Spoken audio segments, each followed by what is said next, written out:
The illicit tobacco industry is said to have exploded since the national lockdown came into effect. The government banned the sale of cigarette and tobacco products as part of measures to contain the spread of COVID-19.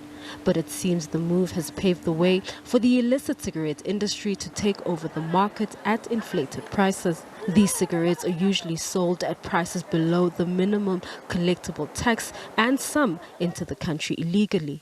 British American Tobacco says this will make it difficult for legal cigarette companies to re-enter the market once the ban is lifted. By the time we get out of this COVID pandemic regulation and crisis, they would have entrenched themselves so much that it's going to take a huge amount of resources by law enforcement authorities to rein this industry in, and for us actually to go back into the legal supply chain and be able to provide legal cigarettes. The question then becomes, who really is government benefiting?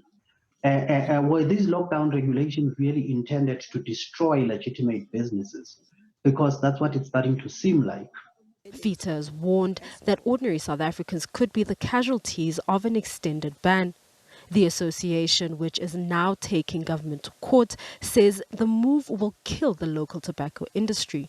It says tobacco growers have started feeling the impact, which could lead to massive job losses. In essence, you're having a collapsing of the entire industry along the value chain. And on the other hand, you're strengthening the illicit trade and the illicit economy because our borders are unfortunately very porous. And it's common knowledge that people are flooding cigarettes into our market. I mean, there was an article in a Sunday newspaper this weekend where there's a border fence which was recently erected by government at a substantial cost, which has been cut open, and people are smuggling cigarettes across that border post. So, we have to, at this stage, question what government is thinking. According to FITA, the tobacco industry contributes around 1.5 billion rand per month in sin taxes.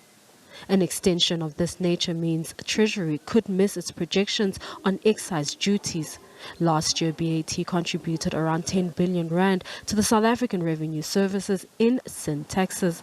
However, economist Isaiah Mhlanga believes losses to the fiscus will not be significant. In terms of the contribution of tax revenues, cigarettes contribute a very small proportion of tax revenues into the fiscus, such that it's not going to be a big loss to national treasury. A big loss is going to come from VAT, because consumers are not spending because of lockdown. It's going to come from corporate income tax because businesses are going to experience losses, and as a result, they do not have the ability from which they're going to pay corporate income tax. BAT has called for policy certainty on government stance on the sale of tobacco products. Balendle Mthethwa, SABC News.